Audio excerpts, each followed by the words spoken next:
Kwa jamaa, juzi kati nilibua simu wangu hapo msikitini na shahidi yangu huyo hapa. Nilikuwa zangu hapo mosque hapo, nilikuwa nimeitwa wera nyingine hapo ya maji. Sasa kumbe nini, haikuwa riski usiku. Nilifumaniwa na manjemba wakanisingizia eti kwa nimepaswa pikipiki ya watu. Kumbe nilikuwa nimeweka simu yangu hapo chini hapo, nilikuwa nateka maji hapo msikitini. Nateka maji kwingine. Sasa ile kupeleka maji kwingine, kumbe kuna manjemba walikuwa upande wa kule dodo kule wananifumania. Walikuwa wanataka kunishika, yani kunibwaga ile.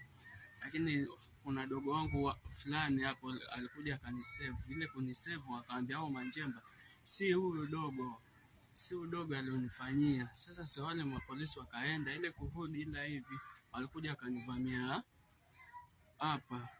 Walikuja akanipiga hapa na nini, akanipiga afu akanichukua. Kumbe nilikuwa nimesahau simu yangu pale chini. Ile kusahau simu yangu pale chini, si nilikuwa nawaambia manjemba nimesahau simu yangu, ngojeni nikachukua hiyo simu yangu pale.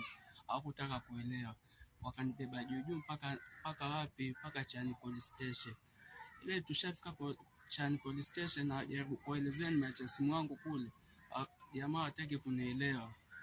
Si baada kujua kwa mimi sikufanya hiko kitendo, si nimeendelea hivyo kuangalia kama nitapata simu yangu pale msikitini. Kufika pale niliambiwa simu yako nichukuliwa na jamaa mwingine pale fulani, yeye ndo amechukua simu yako. Mimi sikutaka kuuliza maswali, nikapatana na dogo wangu akaniambia kuwa kuna jamaa mwingine fulani pale, mzee fulani amechukua hiyo simu na akasema atakuletea pale home. Ile nikamuuliza mzee gani pale, mzee yupi? Kaambia ni jamaa mwingine mzee amechukua hiyo simu, alafu akasema kwa eti atakuletea, maana yake alikuwa yakujua. Nikamwambia sawa basi. Sasa nilipofika pale home nilijaribu kukoleo simu yangu lakini sikuipata. Sasa nilikuwa najaribu kumcall nikampata ni mteja kwanza, nikajaribu tena akashika simu lakini hataki kuongea. Lakini huyo dogo wangu aliniambia mzee wamjua sana, anapenda kuswali hapo mwingo.